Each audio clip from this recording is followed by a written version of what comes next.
इससे भिन्न एक और शक्ति है। प्रकृतिम विद्धि में पराम, इससे भिन्न जो है एक पराशक्ति है, भगवान की पराशक्ति है। एक अपरा शक्ति है जिसको अभी भगवान ने बताया, पंच महाभूत और ये 3 सूक्ष्म, मन बुद्धि और अहंकार। तो इससे ऊपर, इससे ज़्यादा शक्तिशाली जो इन दोनों को संचालित करती है, ऐसी एक पराशक्ति है। तो वो क्या है?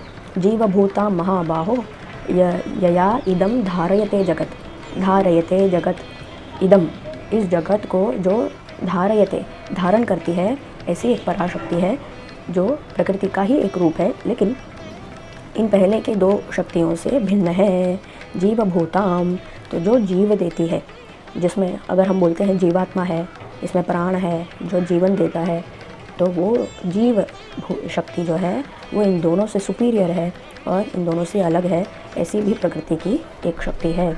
अपरेयम इतस्त्वन्याम प्रकृतिम विद्धि, विद्धि यानी कि जान लो, विद्धि में, मेरी शक्ति, में मतलब मेरी, विद्धि में पराम, तो मेरी एक पराशक्ति है, उसको जान लो। जीवभूताम, जो जीव देने वाली है, महाबाहो ययेदम धारयते जगत, तो जीव देने वाली मतलब क्या? हलचल देने वाली, जो प्राण देने वाली, जिसके बल पर हम ऐसा लगता है कि हम, ये एनिमेशन है, ऐसा लगता है कि हम बोल सकते हैं, कुछ कर सकते हैं, कुछ कर पाने की शक्ति।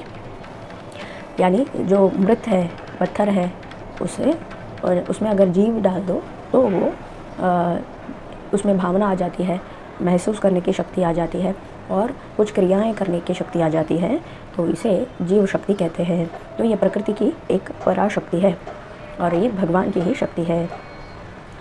तो ऐसा भगवान कहते हैं कि इन दोनों, ये पंच महाभूत जो स्थूल है और मन बुद्धि अहंकार, ये जो अंतःकरण है, इन 3 सूक्ष्म शक्तियों के अलावा भी एक पराशक्ति है जो ये सारे जीवभूता, ये सारे जीवों से जुड़ी है और इस भौतिक जगत को धारण करती है। तो ऐसा नहीं है कि केवल हमारे अंतरात्मा में जो है वो जीव शक्ति, केवल वो नहीं, जो बाहर भी है एक जीव शक्ति जो सबको संचालित करती है, वो भगवान की पराशक्ति है। तो ये हुआ श्लोक नंबर 5।